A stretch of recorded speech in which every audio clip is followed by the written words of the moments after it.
Le journal Écho de Lyon Décideur vous est présenté par SG Auvergne-Rhône-Alpes.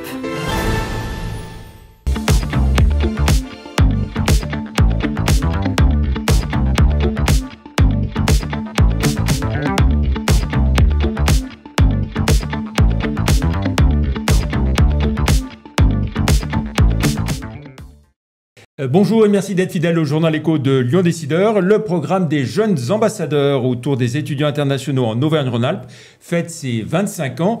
Accueillir et intégrer ces étudiants dans la vie économique et culturelle de la région, c'est le sens de ce programme qui a accompagné près de 3500 étudiants et impliqué plus de 900 acteurs socio-économiques en un quart de siècle. Retour sur cette initiative originale et très appréciée de toutes les parties concernées avec Noël Comte, le président des jeunes ambassadeurs Auvergne-Rhône-Alpes. Bonjour. Bonjour.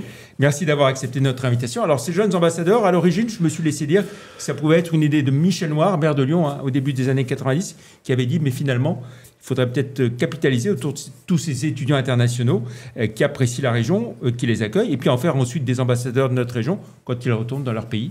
Oui, alors, il y a de belles rivières dont on ne sait pas situer la source. Voilà. C'est des rencontres qui sont multipartites. Ce fut la CCI de Lyon, ce fut les élus lyonnais peut-être. Toujours est-il, c'est qu'on se retrouvait comme jeunes dirigeants, moins jeunes aujourd'hui, autour de cette problématique. La Chine s'était éveillée, elle avait ouvert un œil en 80, un deuxième œil en 90, et on se disait, qu'est-ce qu'on fait avec, comment... Et on s'est dit, lors d'une réunion comme ça, en sortant sur l'international, mais c'est vrai qu'on a des étudiants étrangers. Et donc la première rencontre a été avec EM Lyon, qui nous dit on a plusieurs dizaines de nationalités. Et on a fait notre petit sondage d'opinion et on s'est retrouvé à 26 au mois d'octobre à accueillir 26 jeunes, originaires d'une bonne vingtaine de pays, je pense, à les parrainer. Et parrainer, ça voulait dire... les accueillir, les observer, leur faire présenter ce qu'ils sont, d'où ils viennent, et avec l'arrière-pensée, comment allons-nous aller un jour chez eux pour faire nos affaires. Et comme j'aime à le dire, il ne suffit pas de parler anglais, même très bien, pour comprendre l'autre. Voilà, alors on raisonne bien sûr sur l'ensemble de la région, avec une présence, on va dire, dans chacune des villes universitaires, soit 6 en tout. Ça a été une progression au fil du temps, en fonction de la demande, de l'appétence qu'avaient les acteurs économiques, qu'avaient les universités et grandes écoles. Saint-Étienne le premier en 2004, avec de belles unités d'enseignement supérieur, de belles écoles d'ingénieurs, et qui aujourd'hui... entre guillemets, produit des jeunes ambassadeurs via les travaux qu'ils font avec leurs parrains, marraines, qui sont des acteurs socio-économiques à travers les projets sur lesquels on les accompagne. Donc Lyon, Saint-Étienne, Grenoble, Chambéry,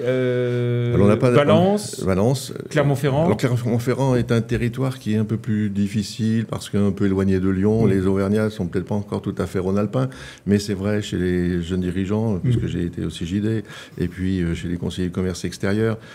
Ces deux régions qui sont en fusion, mais aujourd'hui il y a des étudiants effectivement du Puy-de-Dôme, de Clermont-Ferrand et d'autres qui peuvent être parrainés par des entreprises. Mais alors, le fer de lance, c'est Lyon parce que ça a commencé comme ça. Bien sûr. Voilà. Combien de jeunes étudiants sont accueillis chaque année, pris en charge chaque année Alors si on avait commencé à 26 en 99, aujourd'hui on est à peu ou prou 150, 148. On a eu un creux pendant quoi, niveau master Alors souvent on a eu un creux pendant la période Covid, je veux dire. Le niveau, c'est à la veille ou l'avant-veille de leur entrée dans la vie active.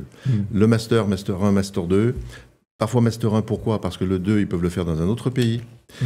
Et nous avons également des bachelors, je pense à Lyon 3 qui a une formation en entrepreneuriat. Le bachelor, ils en sortiront pour aller dans la vie active. Peut-être reprendront-ils des activités universitaires plus tard en spécialité, mais ils vont rentrer dans la vie active et le but, c'est de les acculturer justement à cela. Et comment sont sélectionnés ces étudiants ? Sur quels critères Alors c'est sur la base du volontariat. Ils ne sont pas désignés, ils sont volontaires. Ils sont détectés par leurs écoles et universités, par les responsables des relations internationales de chacune de ces grandes écoles et universités. On leur demande de ne pas avoir d'autres activités trop prenantes comme le sport de haut niveau, parce qu'ils ne se sont jamais disponibles, bien sûr, et on le comprend. On a eu des exceptions, parce qu'il y en a qui ont la capacité, enfin, ils ont le but d'ubiquité, donc il faut les accepter.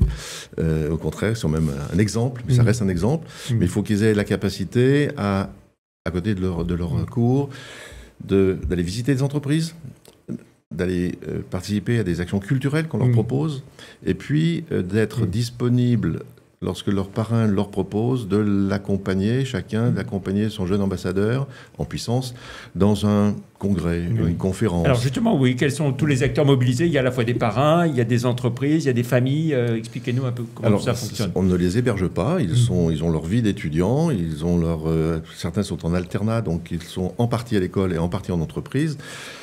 L'accompagnement, il se fait à distance, il se fait en tant que de besoin plus en proximité, et on essaye de leur faire découvrir notre écosystème.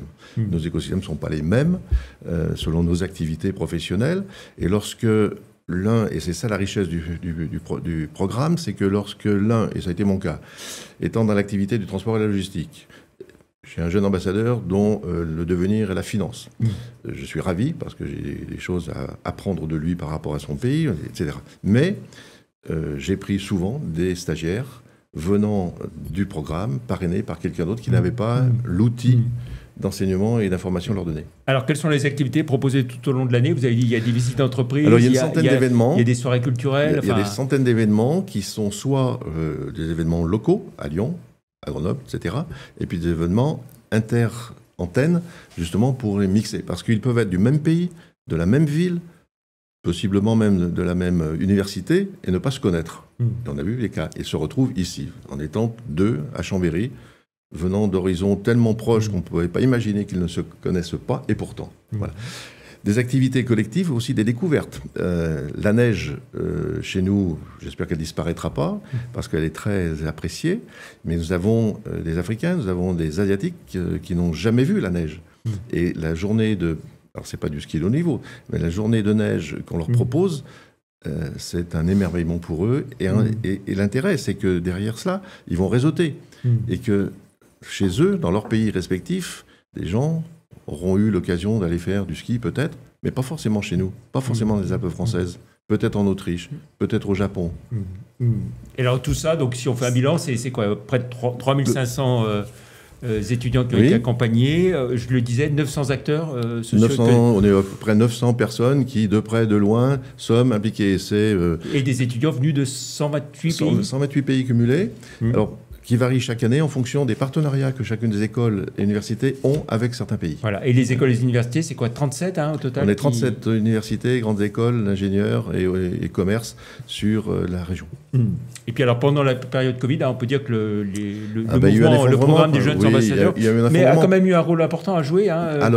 Les familles, pour ne pas laisser les étudiants tout seuls, notamment lors des fêtes. Effectivement, ils étaient énormément nombreux parce que les visas n'étaient pas possibles, d'Amérique du Sud notamment et d'Asie, mais il a fallu prendre soin de ceux qui étaient ici, pas simplement de ceux qui étaient parrainés, mais ils avaient des petits camarades qui étaient en difficulté, qui étaient isolés, et donc on a travaillé à fournir les paniers qui leur permettaient d'être approvisionnés à minima, et pour cela on a sollicité des mécènes, je pense au Crédit Agricole, qui nous a donné une belle enveloppe à consommer chez les clients du Crédit Agricole pour leur fournir à manger, pour leur fournir des produits de soins. Et ça, c'est un élan de générosité de la part des jeunes parrainés à destination de leurs camarades d'université. Et ça nous a amené à construire avec l'Université Lyon 3 l'épicerie sociale et solidaire ouverte à tous les étudiants de Lyon et pas simplement ceux de Lyon 3. Si l'initiative a été prise avec Lyon 3, elle a été ouverte à tous les étudiants. Alors, une fois que les études sont finies, on va dire, il y a quoi? Il y a deux chemins possibles. Soit les étudiants retournent dans leur pays d'origine ou dans un autre pays, mais l'idée, c'est qu'ils soient de bons ambassadeurs de cette région. Et puis, s'ils cherchent du travail ici, qu'ils puissent être bien accompagnés et trouver éventuellement dans des entreprises. Il y a trois destinations. Voilà. Ils rentrent dans leur pays, font leur vie. Ils vont dans un pays tiers, ils font aussi leur vie. Ils restent chez nous, ils y font peut-être leur vie, parce que certains démarrent leur carrière, vont travailler pour la même entreprise à l'étranger, puis prennent une promotion et reviennent parfois au siège ici à Lyon. Et j'ai un exemple d'une jeune ambassadrice chinoise qui a démarré à Lyon, qui s'est développée à Shenzhen, et sa direction l'a ramené ici pour s'occuper des affaires asiatiques au départ du siège. Voilà. Mais l'idée, donc, c'est qu'il soit ambassadeur un peu et c'est que nous des villes et de cette région. C'est que nous les retenions, que nous les retrouvions, parce qu'on va beaucoup plus vite à faire connaissance et à faire la bonne compréhension lorsqu'on a quelqu'un qu'on a pu acculturer à un certain moment et qui sera notre lien facilitateur avec le pays vers lequel on a commercé. Et je sais si j'ai connu et j'ai apprécié. Alors, mercredi soir, c'était la soirée des 25 ans au siège de la région, le concours des trophées des jeunes ambassadeurs. Quel bilan en quelques mots, rapidement? Il ne nous reste plus beaucoup de temps. Alors, c'était trop court pour certains. Certains auraient voulu connaître les travaux. Alors à ceux-là, je leur dis, invitez le jeune ambassadeur, il viendra vous faire une conférence. Et je l'ai fait en ce qui me concerne dans mon entreprise. Je l'ai fait dans d'autres circonstances aussi. Ils sont, pour nous, utilisons, pas au mauvais sens du terme, mais le retour sur investissement que nous avons de l'engagement qu'on donne, c'est celui qu'ils sont à notre écoute, à notre disposition pour développer, embellir nos entreprises et commencer avec le commerce international d'aujourd'hui est particulièrement compliqué. Il est essentiel d'avoir chez nous la connaissance de la culture de l'autre. Alors, quel projet ou nouveauté pour l'année 2025 pour ce programme Jeunes Ambassadeurs? Eh bien, d'attaquer le deuxième quart de siècle. Voilà. Donc rendez-vous dans 25 ans. Très bien. Est-ce que ce programme Jeunes Ambassadeurs, il existe dans d'autres régions? Il y en a qui disent American First. Chez nous, on a eu un président de la région qui disait Auvergne-Rhône-Alpes First. Alors ça a été essayé et ça n'a pas donné. C'est vraiment une singularité. Ouais. Pourquoi? Je ne sais pas. Voilà. Pour finir, une adresse peut-être pour ceux qui auront envie d'accompagner le mouvement. Alors, un mail, c'est info@jeune-ambassadeur.com. Oui. Le site www.jeune-ambassadeur.com. Et puis un téléphone aussi que je vous donne, 06 84 28 57 60. Une question peut-être pour finir, Noël Comte, c'est pas un piège, mais je m'adresse à l'ancien président de la CCI du Beaujolais. La hausse des droits de douane de plus de 20% décidée mercredi par Donald Trump vis-à-vis de l'Europe, ça va toucher directement la viticulture. Vous êtes inquiet par rapport à la filière viticole ici dans la région? Le mot inquiétude me gêne toujours. Parce que les défis sont faits pour être relevés. La vigilance, certainement. La prudence, certainement. Mais si je veux défendre mon pavillon Beaujolais, on boira peut-être moins de vin avec des bouteilles à 3 chiffres en valeur qu'à 2 chiffres. Donc le Beaujolais aura sa place, sinon de façon linéaire, mais il conservera sa place. Parce que, et au-delà de la viticulture, est-ce qu'il faut être inquiet pour d'autres secteurs? Bien sûr, mais inquiet. Il faut simplement se réveiller. Peut-être qu'on s'est endormi, pensant en toute naïveté que le monde était tranquille. Il ne l'a jamais été. Donc on a des cycles aujourd'hui qui vont s'accélérer. Et bien justement, soyons vigilants, agiles. Et ces jeunes nous donnent cette vivacité justement et réveillent ceux qui sont peut-être un peu trop bien endormis. Très bien. Ce sera la conclusion. Merci beaucoup, Noël Comte, président des Jeunes Ambassadeurs Auvergne-Rhône-Alpes. Avant de nous quitter, coup de projecteur sur le numéro 58 de Lyon Décideur, en kiosque depuis ce matin, ce jeudi, avec un portrait et les premières confidences d'Alexandre Aulas, mais aussi les interviews d'Éric Babola à l'occasion des 150 ans de cette très belle entreprise lyonnaise familiale, et puis de Richard Brunel, le directeur de l'Opéra de Lyon. Une bonne idée de lecture pour ce week-end. Très heureux de vous l'offrir, Noël Comte. Je vous le remets. Bonne fin de semaine. On se retrouve vendredi prochain pour une autre émission du Journal Écho. Nous accueillerons Pascal Fèvre, le directeur régional de BNP Paribas. Merci, au revoir.